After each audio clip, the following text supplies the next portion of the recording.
কেউ কথা রাখেনি। ৩৩ বছর কাটল, কেউ কথা রাখেনি। ছেলেবেলায় এক বষ্টুমি তার আগমনী গান হঠাৎ থামিয়ে বলেছিল, শুক্লা দ্বাদশীর দিন অন্তরাটুকু শুনিয়ে যাবে। তারপর কত চন্দ্রভোগ অমাবস্যা চলে গেল, কিন্তু সেই বষ্টুমি আর এলো না। ২৫ বছর প্রতীক্ষায় আছি। মামাবাড়ির মাঝি নাদের আলী বলেছিল, বড় হও দাদা ঠাকুর, তোমাকে আমি ৩ প্রহরের বিল দেখাতে নিয়ে যাব। সেখানে পদ্মফুলের মাথায় সাপ আর ভ্রমর খেলা করে। নাদের আলী, আমি আর কত বড় হব?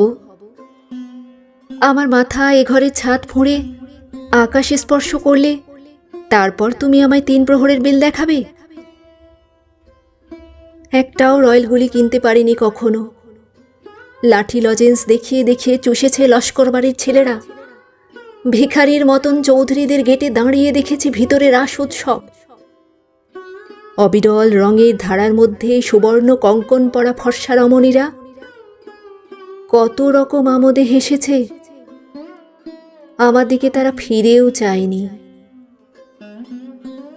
বাবা আমার কাঁধ ছুঁয়ে বলেছিলেন, দেখিস একদিন আমরাও। বাবা এখন অন্ধ। আমাদের দেখা হয়নি কিছুই। সেই রয়্যাল গুলি, সেই লাঠি লজেন্স, সেই রাস উৎসব আমায় কেউ ফিরিয়ে দেবে না।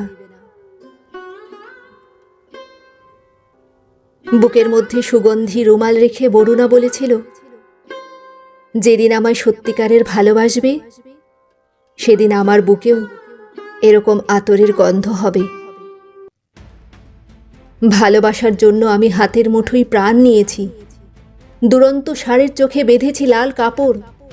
বিশ্ব সংসার তন্ন তন্ন করে খুঁজে এনেছি ১০৮টা নীল পদ্ম।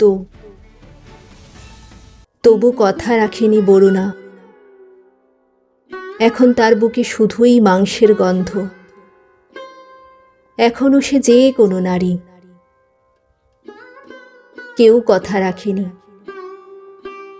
৩৩ বছর কাটল, কেউ কথা রাখে না।